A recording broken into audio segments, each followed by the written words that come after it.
Harlequin Special Release and HarlequinAudio present Snowed In at the Ranch by RaeAnne Thayne, performed by Vanessa Johansson. To Linda Kruger, for unwavering support and encouragement. Chapter 1. We shouldn't go. It's not right to leave you here alone, not with a storm coming on. Margie Taylor's sturdy features creased with worry, and her weathered, capable hand fretted with the handle of her suitcase.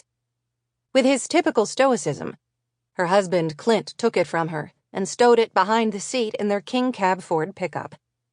Katie Crosby managed a patient smile, just as if she and Margie hadn't just spent the last 3 hours circling this same argument more times than a green broke horse at the end of a lead line. "Don't be silly," she said. "I'll be just fine. I can take care of myself for a few days, and you said you'd made arrangements for Darwin Simmons to come over from the Bar S to feed and water the stock. I don't foresee any problems. Still, I don't feel good about leaving you. You know we always try to be here when one of the family comes to Sweetwater. I know how seriously you and Clint take your responsibilities as caretakers of the ranch. You do a wonderful job here, but you are certainly entitled to a private life, too." Margie looked unconvinced, and Katie squeezed her hand. "Your daughter needs you. It's her first baby, and she's probably scared to death and needs her mother." The bitter irony of her words didn't escape her, but Katie ignored the sudden pang in her chest. "You have to go to Idaho Falls," she went on. "I would feel just horrible if you missed seeing your new grandchild enter the world because of me." "Weatherman says that storm is supposed to be a real doozy," Clint spoke up. "Then you'd better hurry and get on your way so you aren't caught in it." "I'll be fine, I promise." "But what if you're stranded out here by yourself?" Margie asked, her forehead furrowed with worry. "I won't mind, I promise. I came out from Portland looking for a little peace and quiet. I have plenty of books to read, and the kitchen is fully stocked. I don't need anything else. As long as Darwin can take care of the stock, I'll be cozy and warm and snug as can be in the ranch house. I just don't feel right about this." "Don't give me another thought. Just focus on Carly and that new grandbaby of yours."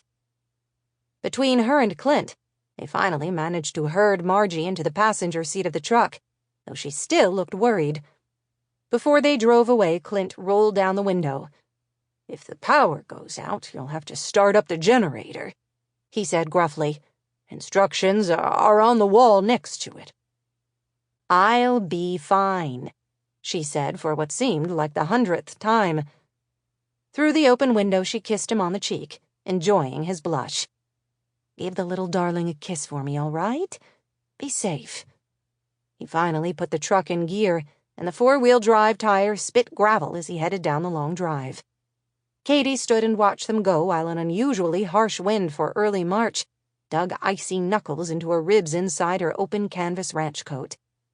Despite her fleece hat, her head was freezing. She should be used to this half-naked feeling after nearly 3 months without the heavy mane of hair she had always worn, but she still felt exposed with her new short, wispy hairstyle. A few fluttery snowflakes settled on her skin and the canvas of her coat with deceptive gentleness. They might look lovely now, tiny swirling specks against the pale lavender twilight, but she knew a Wyoming winter storm could turn deadly with warp speed, even in March. She had a feeling the weatherman was right about the storm. The air had a heavy, expectant quality to it, and thick, dark clouds already concealed the tops of the mountains. Katie filled her lungs with cold air that smelled of snow and lifted her face to the gossamer flakes.